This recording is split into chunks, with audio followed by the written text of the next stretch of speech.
Hey, it's Nicole. This is vlog one of our final semester, and April wanted us to talk about some of the changes from semester one to semester two, and I think the biggest change that I personally have felt so far is an increase in my confidence level in what I am able to do, and an excitement about every day. It used to kind of terrify me not to know exactly what it was that I might be doing that day. And to be honest, it still is nice to kind of get a heads up from Charlotte, or some idea of what it is that we're going to be doing. But this semester, they have kind of given us the opportunity to spend more time in a discipline, a couple of weeks. So the first couple of weeks, ideally, I have been doing some plastics, although not much. And it was supposed to be sort of between plastics and ENT. And I have gotten some plastics in, which has been really interesting, both scheduled with Dr. Smith, and then an emergency case on a child with Dr. Polly, which was really, really interesting as well. And I got to first scrub that case. I do have evening clinicals at Munson with Melissa, and I will talk about that in a minute. It's a vastly different experience than morning rotation. The next question April wanted us to address is, were we rusty coming back from break? I would say, personally, I didn't feel that rusty because I worked as an aide the whole break, and I was exposed to it, 36 hours a week. So I didn't feel particularly rusty. I was afraid I would lose some of the names of the instruments. And, there were a couple that were just sort of like, oh, right, okay, yeah, that's what that is. But I was just more excited to get back to it, I think, than nervous. First day I was nervous, but it was a nice long. It was almost a month off, and to be honest, after about maybe 2 weeks, I was just sort of like, okay, come on, I just want to get this over with. I just want to plunge back into it, go at it full bore, and graduate. Because I don't know, I was thinking about this a couple of days ago. I was talking about this with Liz, and I realized that this is it's either my 10th or 11th year of college. Which makes me wonder what the hell I've been doing with my time. But that includes, nursing school and all of the, preparatory work that entailed, and, my bachelor's degree, but yeah. So, yes, I'm getting a little tired of homework and all that stuff, but I can see the light at the end of the tunnel, so that's pretty cool. How long did it take me to get back into the swing of things? I would say, I don't know, maybe after the first 2 clinical sessions. Yeah, I felt pretty confident. I have also been, while I'm working, if I have some downtime, I have a pretty good relationship with the scrub techs that I work with, especially on the weekends. So I've asked if I can come in and just watch them set up for whatever it is that they do, because they have to be able to scrub anything on the weekends, no matter what comes through the door. So that's been really helpful too. And to be able to ask them questions as they're setting up. And the pace is, unless it's an emergent case, the pace is a little bit more slow, so they can take a little more time setting up, and so they have time to answer my questions, which is good. And say, now, what's the reason for doing it that way? Because the thing that every scrub tech will tell you is to find your own system, find your own best practice, and do it consistently. But not everybody sets up the same way. And not every discipline sets up the same way. But there are, certain practices that do seem to be policy. For example, the use of the white towel, or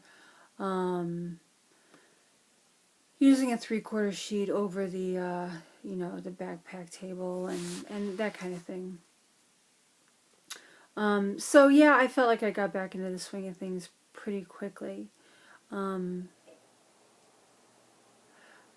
What are the differences in the clinic sites? I'm still at Munson. I'm the same clinic site, so it's been identical.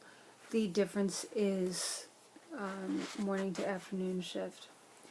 I have to say that afternoon shift, it's been a struggle to get in a caseload.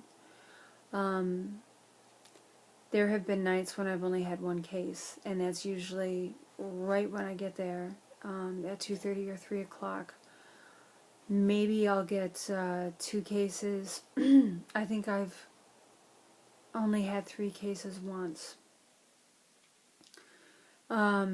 So what Melissa and I have kind of done, and we did it without even discussing, it's just kind of a courtesy, is we communicate with each other, and we communicate pretty well with our preceptors. And if she knows that I've only scrubbed one case, or I know she's only scrubbed one case, or observed one case even, if another one comes up and I've had 2, she gets it. If it's a case that both of us are pretty interested in, she actually scrubbed one once and I observed. And so, it's fair, and we want each other to succeed. And it just seems, the best way to do it. And I would hope that, everybody else in the class would, sort of do the same.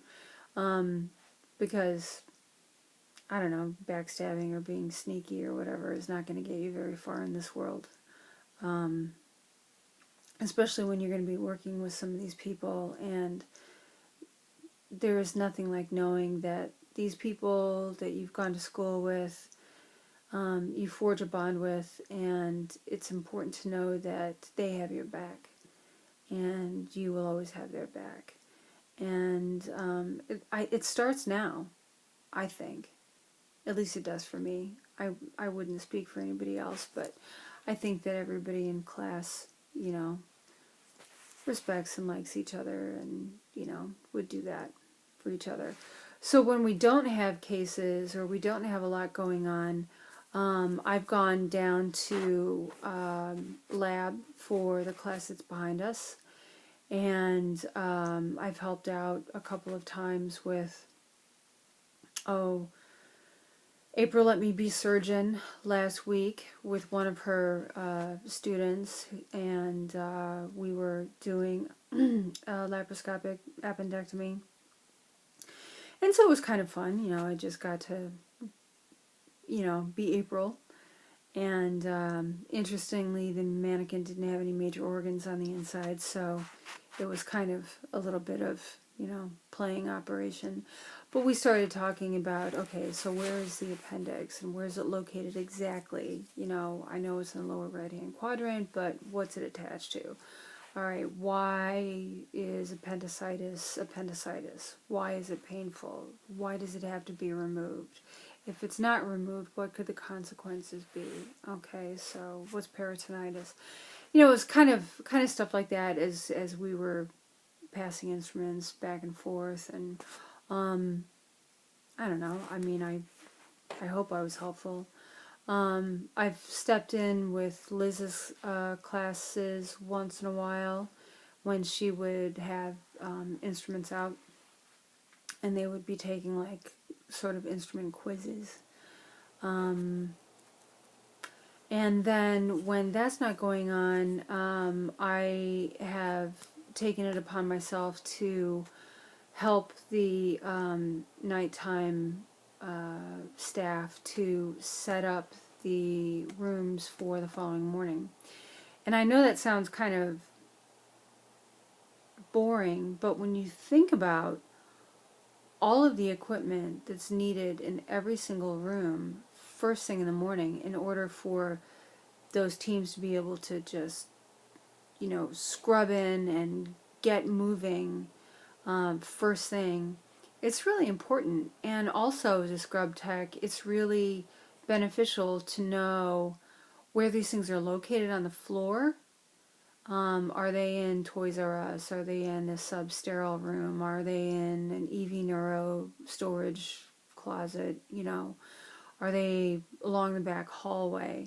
And also to know what things are used for. You know, what is the end seal? What is a core cart? You know, why are these things necessary for whatever procedure it is that's going in a room?